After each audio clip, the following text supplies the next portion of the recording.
Quand je dis comme ça, les sons comme ça, je me suis retrouvé en 1883. En 1883, je suis en train de voir un homme naître. Mais cet homme qui naît, il naît avec la promesse de Dieu pour avoir l'onction de l'administration, mais aussi l'onction du bricolage. Et cet homme, en 1943, il va donner naissance à un autre homme, mais qui s'appelait Gaspard. Gaspard Siboni. Gaspard Siboni, c'est mon père. C'était votre père, parce que je ne le vois plus. Oui, effectivement. Il est décédé? Effectivement. Quand vous êtes en train de dire effectivement, je suis en train de voir cet homme décédé au mois de mars de l'année 2024. Effectivement. Précisément le 6 mars. Vous l'avez pleuré le vendredi 16 mars. Dans une salle que l'on appelle Aurélie. Oui. À Kinshasa, précisément à Mikondo. Mais pourquoi je rentre jusqu'en 1890? C'est parce qu'au fait, il y a quelque chose que Dieu a donné à votre ancêtre de 1890, mais qui s'est vu en train d'être perdu comme ça de génération en génération. Vous allez comprendre lorsque je vais vous dire que le monsieur Gaspard dont je vous parle, c'était votre père, votre défunt père. Le monsieur Gaspard dont je vous parle, c'était quelqu'un qui manifestait ces deux dimensions. Je suis en train de le voir comme dans un bureau avec les stylos, dans l'administrative. Mais en même temps, je suis en train de le voir aussi comme jouer un instrument de la musique. Piano. Pardon? Piano, accordéon. Il était en même temps dans l'administration, mais aussi dans les pianos. Mais maintenant, lui, il a pu hériter ça. Mais votre génération, vous les enfants, vous avez perdu une chose, vous avez retenu une chose. Dans votre génération, vous avez perdu l'administratif. Vous avez beaucoup plus retenu le bricolage. Amen. C'est vrai ça que je dis? Amen. Et malheureusement, c'est parti comme ça dans votre génération et c'est entré aussi dans la génération de vos enfants. Effectivement. Là, je suis en train de vous parler. Je vous vois, vous, en train de montrer à un de vos frères comment on fait la menuiserie.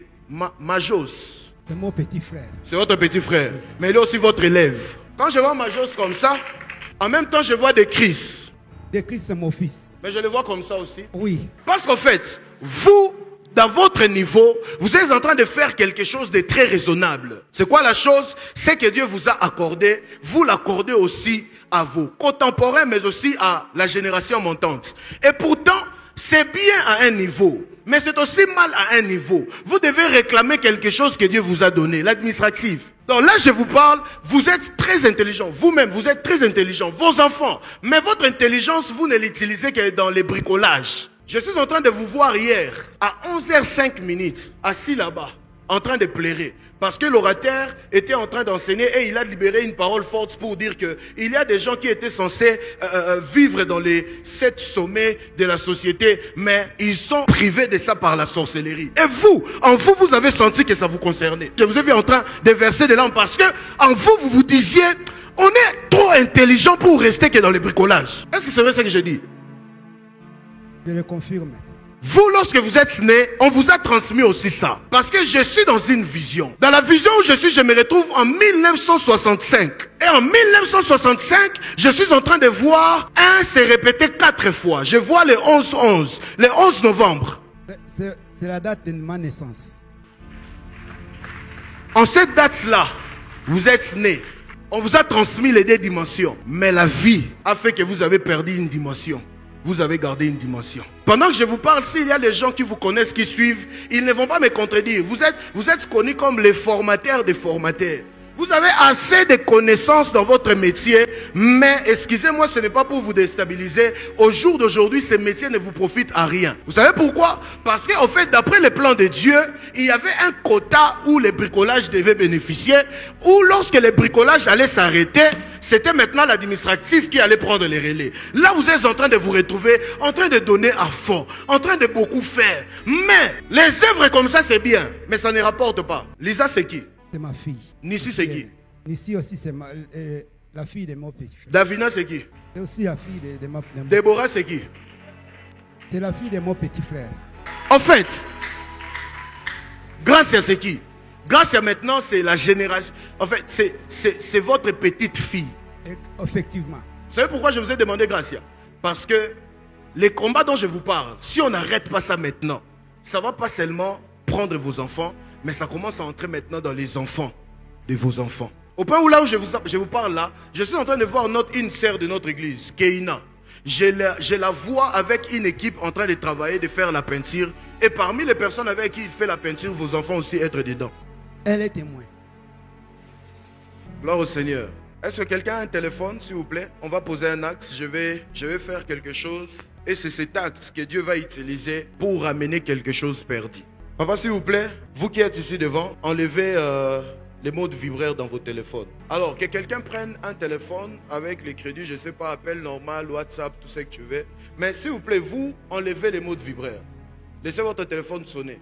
Je fais quelque chose. Composez plus 243 99 8 633 342. Passez l'appel. C'est votre téléphone qui sonne. Ça, c'est votre première adresse. Ok? Pendant que c'est en train de sonner ainsi, spirituellement, ça prend votre nom. Siboni que vous avez. Des gaz Siboni. Effectivement. Ça prend votre nom. Et ça amène ça dans une nouvelle atmosphère. Amen. La deuxième des choses, je vous prends la main. Je vous amène dans une adresse qui est très significative pour vous. Je suis avec vous sur boulevard Lumumba, Pomatete, Bitabe, Massina, aéroport.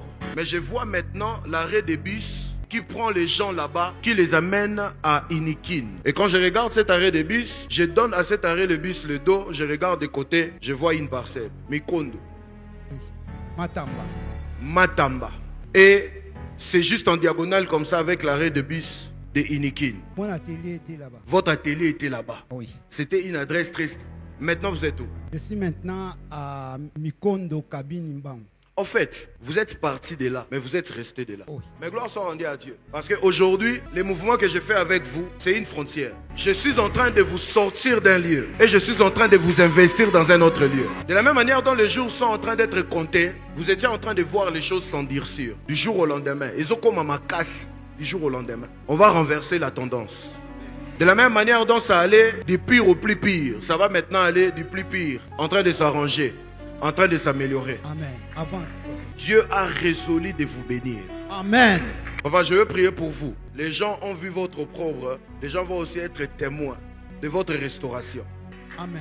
Je vois les gens entrer comme boulevard Kimbuta, mais ils laissent boulevard Kimbuta, ils prennent la direction comme des rois Baudouin. Et lorsqu'ils entrent dans cette direction des rois Baudouin, ils sont en train de chercher une école. Et quand je parle de l'école, je suis en train de voir Iti Massina. J'ai étudié, j'ai terminé à l'Iti Massina. Et je vous vois maintenant, au-delà du fait que vous avez étudié là-bas, vous avez terminé là-bas, je vous vois devenir aussi comme un peu assistant de votre maître là-bas, en train de former les gens là-bas. Oui, effectivement. En réalité, vous êtes un grand nom. Vous êtes une grande personne, mais vous ne vous êtes jamais connu. Et la prophétie est venue ce soir pour vous permettre de guetter à la personne que vous êtes réellement. Et tel que, en 1965, on vous avait légué les 2 casquettes. Moi, comme sacrificateur, je reviens pour vous restituer ce que vous avez perdu. Amen. Je prie, afin que la révélation pour laquelle je vais en faire usage soit attachée à cette huile. Et de la même manière dont vous avez hérité de quelque chose, mais aussi avec un combat qui est devenu un combat transgénérationnel. Je suis en train de verser de l'huile sur vous. Ça ne va pas être une cérémonie, mais ça va être réellement un acte spirituel. Je me tiens en ces lieux comme prophète de l'Éternel. Je me tiens en ces lieux comme quelqu'un qui a une matriculation dans les ciels qui est reconnue. Et je parle comme un de Dieu. Si Dieu a la capacité de révéler, il a donc aussi une main puissante pour agir. Tout ce que vous avez perdu en route, tout ce que vous avez perdu, je verse de l'huile sur vous. Qu'au-delà de ces substances naturelles que l'on peut toucher, que ça transporte une puissance. Au contact, que tout ce qui vous a été ravi vous soit restitué au nom de Jésus. Ce n'est pas seulement sur vous, mais vous transportez toute votre famille avec vous. Que la puissance de Dieu vous restaure et que ça vous restitue au nom de Jésus.